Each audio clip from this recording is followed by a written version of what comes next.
So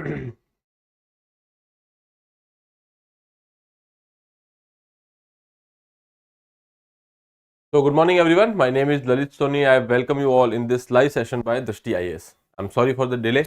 It's like some 8 minutes delay. So there was some issue.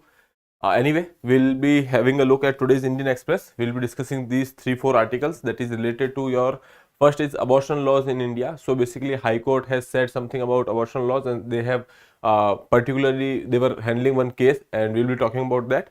And then bill on exam leaks. Per se, we have talked about this particular bill earlier as well, but anyway it was in news again, so we will be talking about that.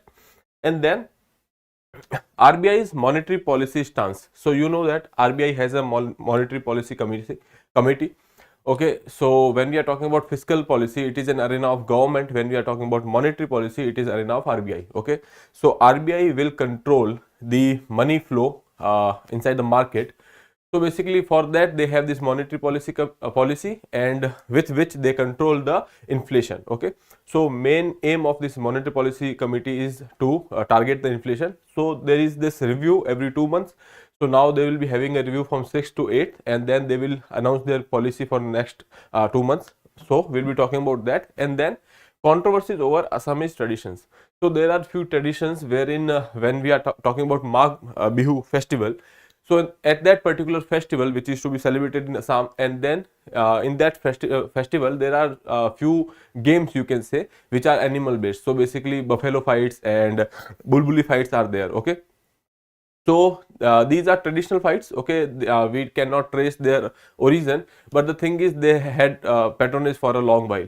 So there are some controversies related to that because of the rights of the animal. Okay, so PETA India has filed a you can say petition in the High Court, Guwahati High Court. So we'll be talking about that and what is the controversy around it. Other than that, also we'll be talking about few aspects of Jallikattu. Okay, that is also an game which is basically based on buffalo fight, you can say. So we'll be talking about that. And then some international affairs. There are 2 articles for your own read, because these are old articles which you can say these are old news which has always already been covered. So you can basically read that. Then we'll be having some practice question. So here you can see today's front page: 10-year jail, 1 crore fine, bill for central exams. So we'll be talking about this particular bill in details. They have given a map wherein they have talked about few instances wherein there was some exam leak or something. So that is given, that is of no use for us. So we will not go into details of it, but we will be talking about this particular article which is talking about the provision of the bill. Okay. Other than that, PM slams Congress, cancel culture, predicts BJP sweep. So basically this is political news. We will not go into details of that as well. Now there is a plea on Chandigarh mayor elections. So there was mayor elections, and then there was some, you can say, issue which has been created by the returning officer over there, and the video went viral, and Supreme Court has said that that is a murder of democracy. They won't allow this. Okay, so we will take this article some other day, or maybe when we have much more news about it, or some kind of editorial analysis about it. Otherwise this is just a political news that is what happened. Okay, so we will not go into details of it. Right now we will be discussing these 4 articles. So let's start with the practice question which was given to you in the last episode.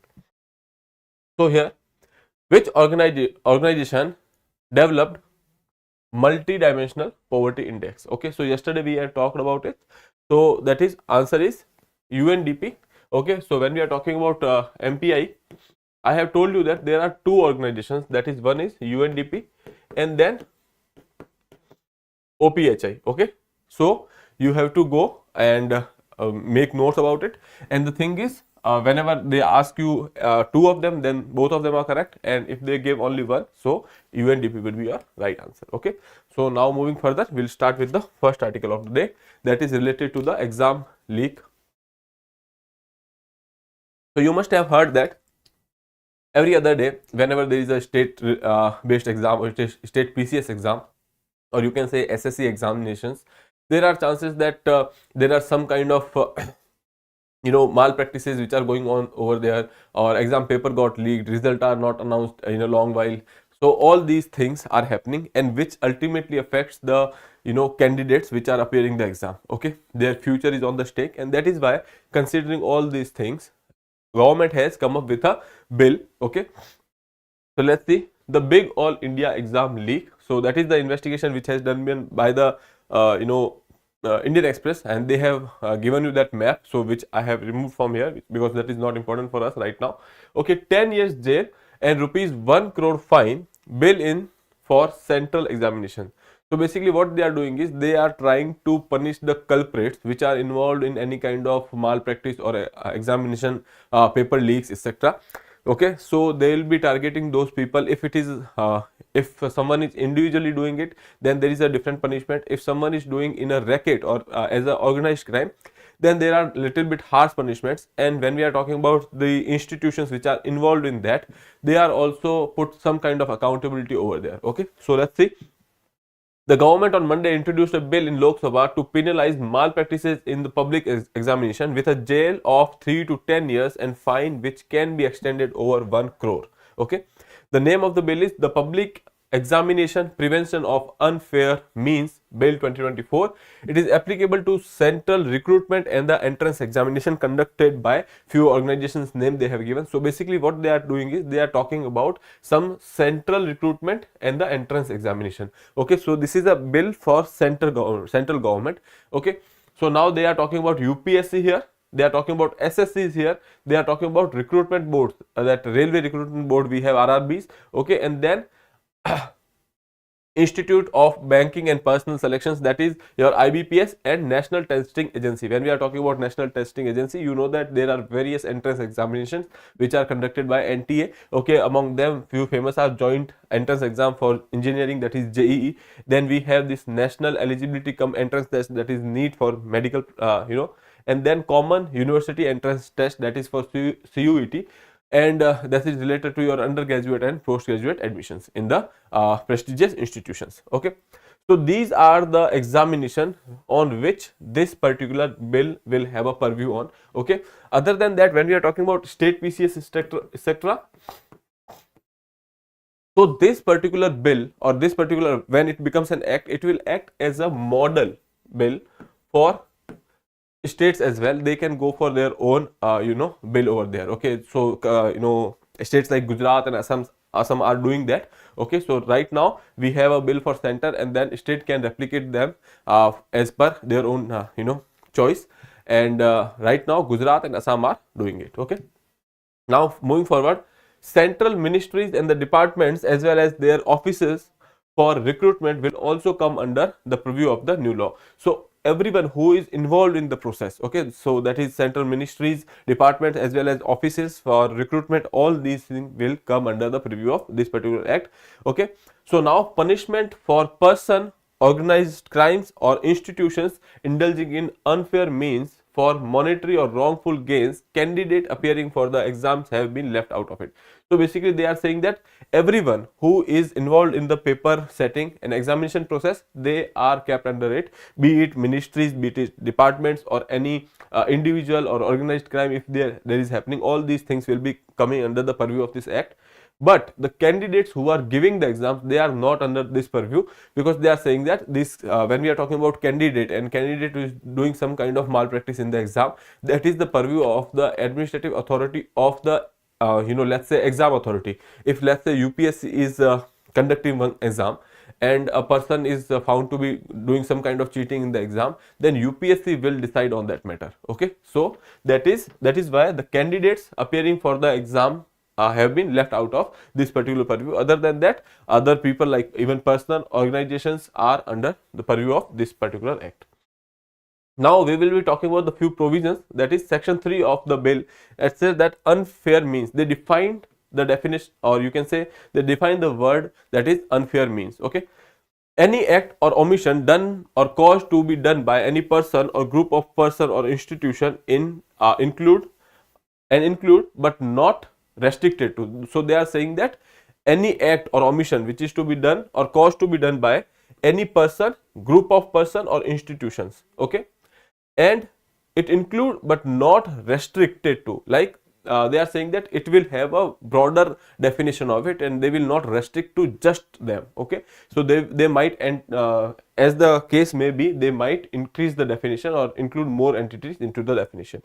Okay, any of the following act which are given here, any of the following act act for monetary or wrongful gains, leakage of the question paper, answer key, part thereof, participating in the collusion with the other to effect leakage of question paper or answer key, assessing or taking possession of question paper or OMR sheets. All these things are to be considered as unfair means, and they have said that this definition is not exhaustive. They can include more things as the case may be. Okay, so they have said that not restricted to, but they can include more. Okay, so these are the things, like if you are going for the any kind of wrongful practice or wrongful gain, okay, paper leakage, or if you are trying to get the solutions, answer keys, etc., or any part of the question paper. Other than that, if you are going for any kind of let's say taking out OMR, etc., all these things will be considered as unfair means. Okay, now there is section 9. Section 9 of this particular bill says that it will be a cognizable, non-bailable and non-compoundable offense. Okay, non-bailable means that there won't be any kind of bail. Okay, second thing is cognizable. Okay, so the cognizance shall be taken by the authorities, and then non-compoundable, there won't be any criteria for, you can say, compromise. Okay, so these things are given in the section 9 of the bill. So when we are talking about it is a cognizable, non-bailable and non-compoundable offense, it means that it is a serious offense, you can say. Okay, the degree of offense is made serious, and when we are talking about this provision, it you can say that there is no bail once it is you are convicted, or I mean sorry, once you are accused for this, you won't be getting any bail, because this is the non-bailable offense and non-compoundable. There won't be any anything related to the compromises when we are talking about this particular offense. Okay, any person or person resorted to unfair means and offences under this act shall be punished with an imprisonment of a term not less than 3 years, but which may extend to 5 years with fine up to 10 lakhs. Okay, so that is one thing. Okay, in case of default of payment of fine, additional imprisonment can be done. Okay, so basically they are saying that there will be a term of imprisonment that is not less than 3 years. So basically from 3 years to beyond that there will be, and other than that, when we are talking about fine, there will be a fine if you are not giving that fine or default on the file. In that case, that 3 years can extend even more. Okay, the bill provides for the harsher punishment for organized crime, paper leaks, unlawful activity committed by a person or group of persons indulging in unfair means in collusion and conspiracy to pursue or promote a shared interest for wrongful gains in respect of public examination. So basically they are saying that if you are involved in any kind of conspiracy or collusion and doing some kind of unlawful activity, in that case you will be punished. And when we are talking about organized crime, the punishment is even harsher than the 3 years. Okay, now here, for organized crimes, he shall be punished with an imprisonment of a term not less than 5 years, which can be extended up to 10 years. Okay, and with fine that shall not be less than 1 crore. Okay, so ultimately they are saying that for organized crime, that would be from 5 years to 10 years with a fine of more than or equal to 10 crores. Okay, so these are some provisions which are of this particular bill. Here we have seen that they have defined the you can say they have defined the unfair means in the definition. They have made this offense non-bailable, cognizable, and the non-compoundable offense.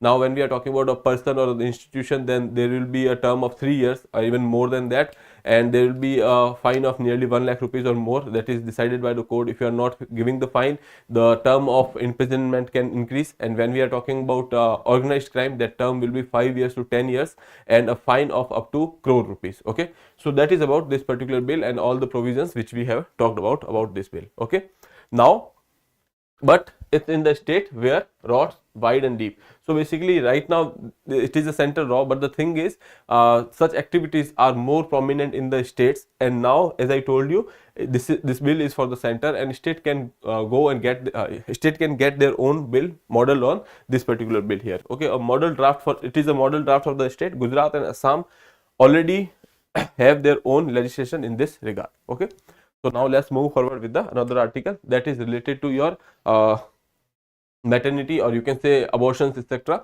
So we'll be talking about that. Hold on.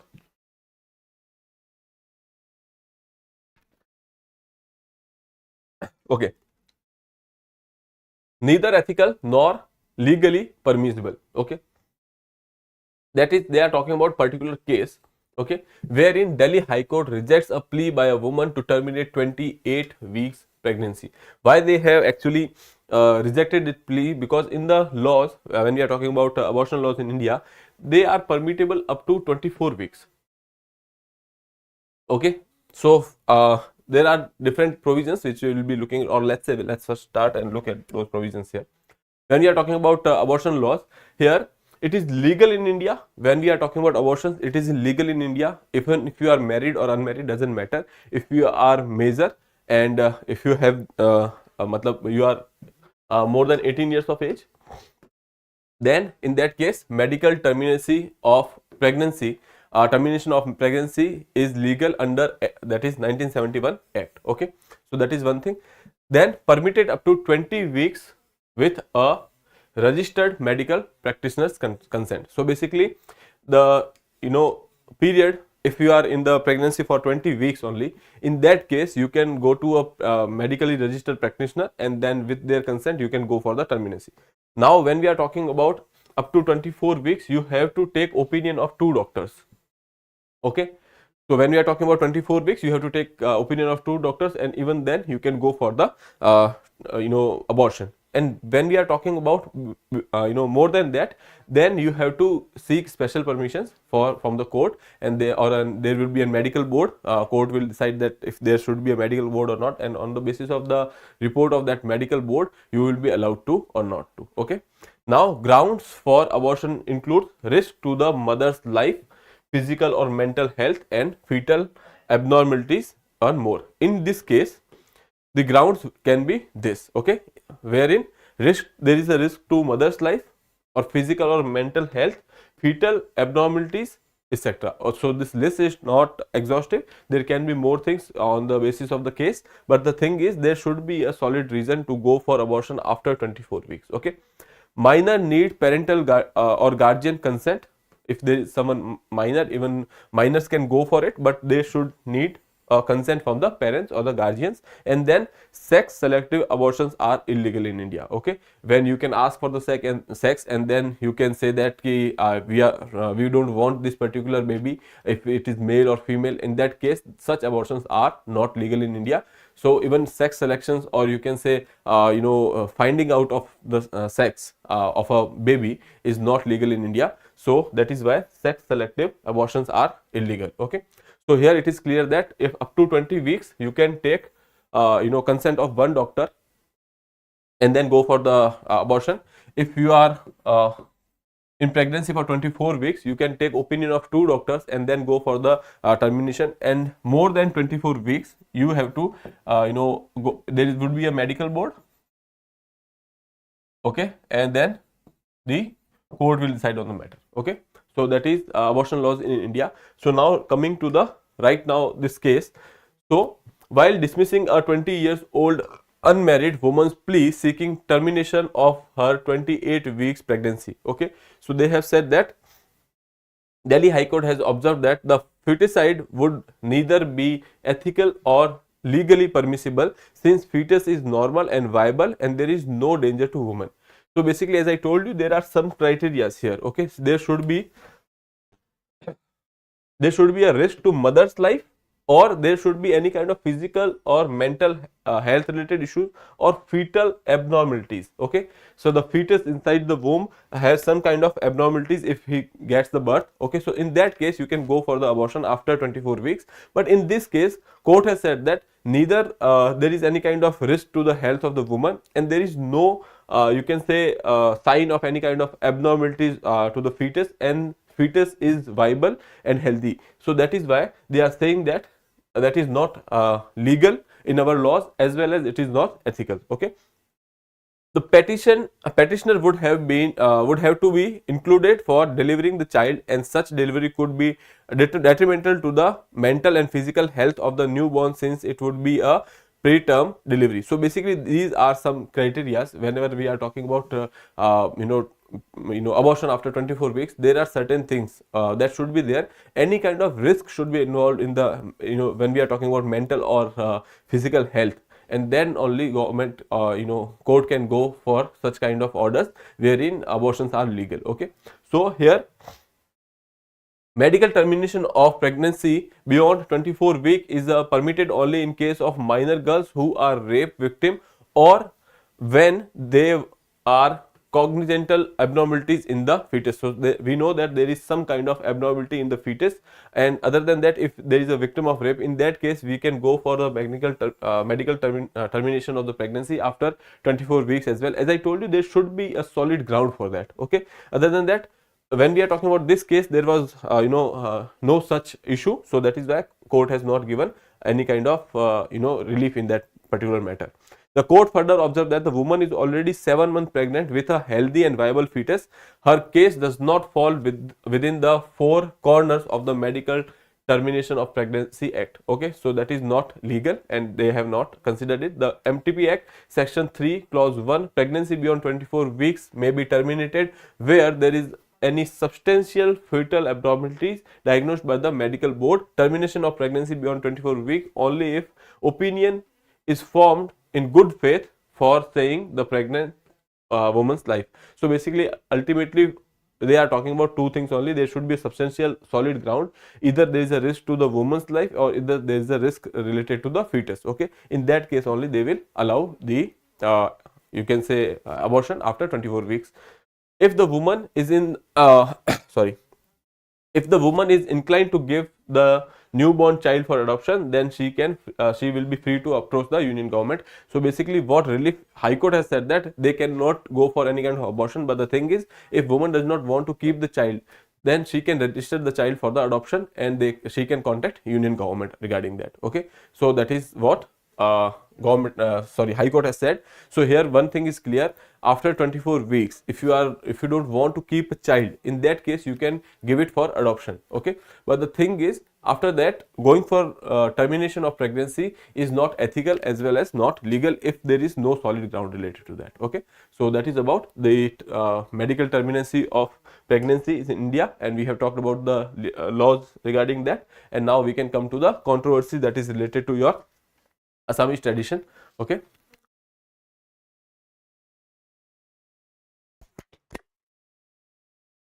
okay, so here we'll be talking about two things. One thing for your prelims which is important, that is Magh Bihu. So this is a festival which is celebrated in Assam, in the harvest season. Okay, and mostly it is around January.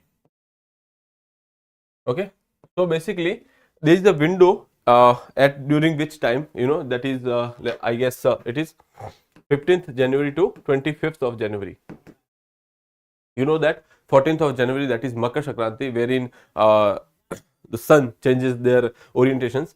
So now after 14th of January, 15th to 25 is considered as the harvest season. At that particular point of time, they are celebrating this particular festival, and in that festival there are certain you can say games which are to be played, and those games are in the controversy right now. We'll be talking about that. The Guwahati High Court directed district administration concerned to prevent the buffalo fight from taking place outside the stipulated time period in Assam. So when we are talking about this stipulated time period, that is 15th to 25th of January. Okay, so now High Court has said that you should stop any kind of buffalo fight which is happening outside this window. Okay, then that onus is on the district administration. Okay, the court has admitted the petition by PETA, that is that is an institution or organization which is fighting for the animal rights. Okay, seeking a ban on the tradition of buffalo and bulbuli fights. Okay, so there is this buffalo fight and then bulbuli fight. Bulbuli is basically a, you can say, songbird. Okay, so they are made to fight in this particular festivals. Okay, when we are talking about buffaloes, they will be fighting with each other, and then till one of them fled away, this fight will continue. In the process, there are chances that they will hit some injuries as well. Okay, so here you can say that fighting during the Magh Bihu, even as the Assam government worked towards their revival. So basically what happened earlier in 2014, these practices were there before 2014, and in 2014 there was this Supreme Court judgment related to Jallikattu. You know that is a kind of buffalo fight in Tamil Nadu region. Okay, so in because of the Jallikattu decision, these fights were stopped in Assam as well. Okay,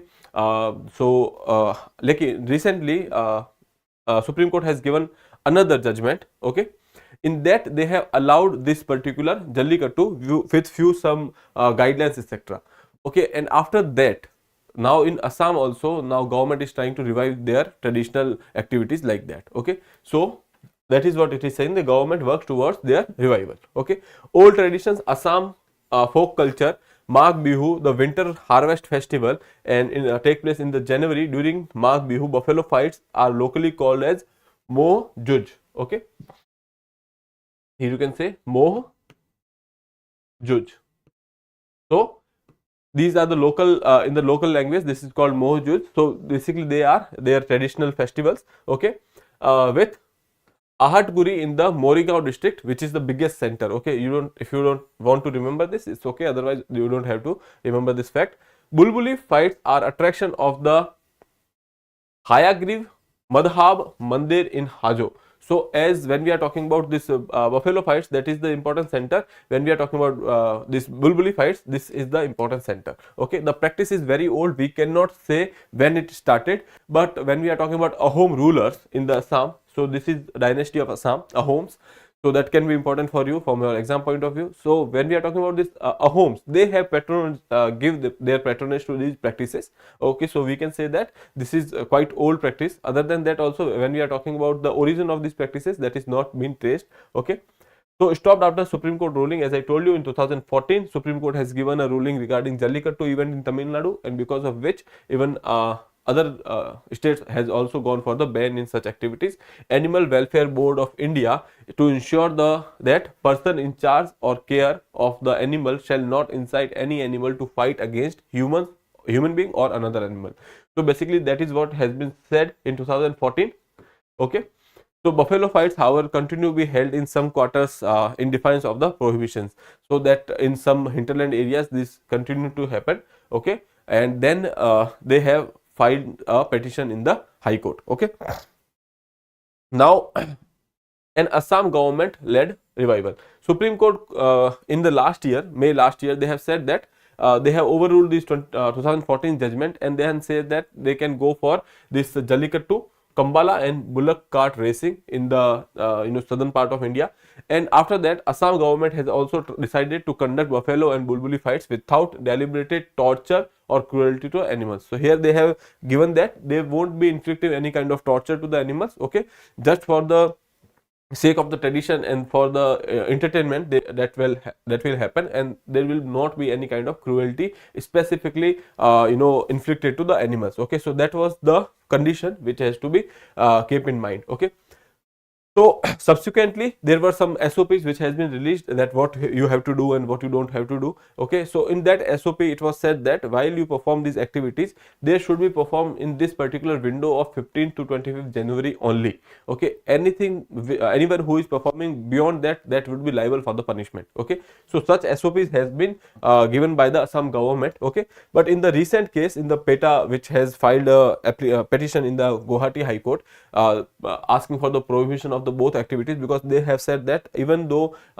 when the government is going for the revival, they are saying that there are certain kind of cruelty which is happening over there, like owner slaps, pushed and shot buffaloes, jabbed and struck them with the wooden sticks, pulled them through nose ropes, okay, in order to instigate buffaloes to fight. Okay, other than that, when we are talking about this bulbuli fights also, even in that case also, these birds are made to fight over food, okay, which is not in their nature. Okay, so these are certain things which has been noted by the PETA, and PETA is saying that this particular activity should be banned. Okay, because that are inflicting cruelty to the animals. Now that is why this case has been back into the Guwahati High Court, and these are the controversies related to these two things, that is buffalo fights and then bulbuli fights. Okay, So they are performed in the Magh Bihu festival in Assam in the winter harvest season, and you can say the window of this performance is 15th to 25th January. Other than that, when we are talking about Jallikattu, that is you know that is in Tamil Nadu. Then there is this another game, that is Kambala and bullock cart racing, which has been allowed by the Supreme Court recently. Okay, so all these things we have discussed in this particular article, and these all facts which I has just revised you are important for your exam point of view. Now moving further. RBI's Monetary Policy Committee, why repo rate may remain unchanged. Okay, so basically since last 1 year the repo rate has been on the, let's say, 6.5%. Okay, when we are talking about repo rate is the rate on which RBI gives loans for the short term demand in the banking sector. Okay, so why we are going for the same repo rate? Because we are targeting the inflation. You know that when we are talking about Monetary Policy Committee, the aim of this Monetary Policy Committee is basically to target inflation. Okay, now you can tell me the composition of Monetary Policy Committee. When we are talking about this composition, there are 6 members. Okay, and 3 members are from the RBI, 3 members are from your government part, and then there are 6 members. Okay, and this Monetary Policy Committee every 2 months they give their review, and their aim is to target inflation, keep them within check of, let's say, 4 to plus minus 2%. Okay, the ideal target is 4%, and then there can be a window of plus or minus 2%. So you can say that there is from 2 to 6% is our target. Okay, right now that is somewhere around 5.9, 5 point something. So that is why we are saying that we are not going for any kind of change in the monetary policy. We are ultimately targeting the inflation as of now. Okay, so in this particular review that is to be happen on 6 to 8 for starting from today, and it will give their review on 8th of February. It is likely to keep the repo rate its key policy unchanged for the 6th consecutive time at 6.5% to meet the 4% consumer price based inflation target. As I told you, the target is 4%, and there is the window of plus minus 2%. Okay, so basically RBI is trying to achieve the target of 4% as of now. Okay,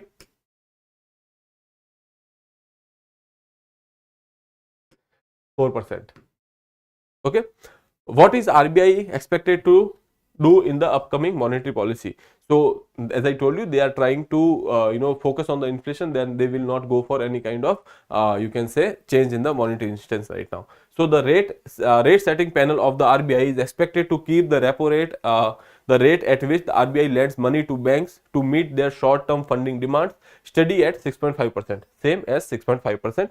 Okay, it would mark 1 full year of repo rate remaining steady. Okay, because last time they have changed it in the February last year. Okay, so other than that it has been same after that. Okay, so we can say that for now let's say for 12 months it has been same. Okay, the central bank is also likely to maintain the monetary policy stance, that is withdrawal of accommodation. So when we are talking about withdrawal of accommodation, that means that they will restrain the supply of money, or you can say they are trying to keep the supply of money unchanged in the market. They are not trying to increase it at anything.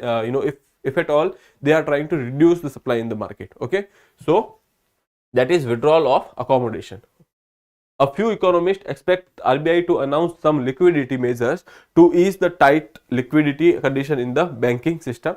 That is view of some economists, that they want it to be little light, or you can say they want to increase the liquidity in the market and change this particular stand. But right now most of the people are saying that it will not happen in this particular review as well. Why RBI is likely to keep the repo rate unchanged? Aim is to bring CPI inflation to 4%. Until that is achieved on a sustainable basis, its focus will be on remaining disinflationary. In December, CPI inflation was around, as I told you, 5.69%. Okay, so and that is because of the prices of food. Okay, food and oil, which are kind of volatile prices. That is why it was increased to 5.69%, and it is projected for the next year, it is projected to be 5.4%.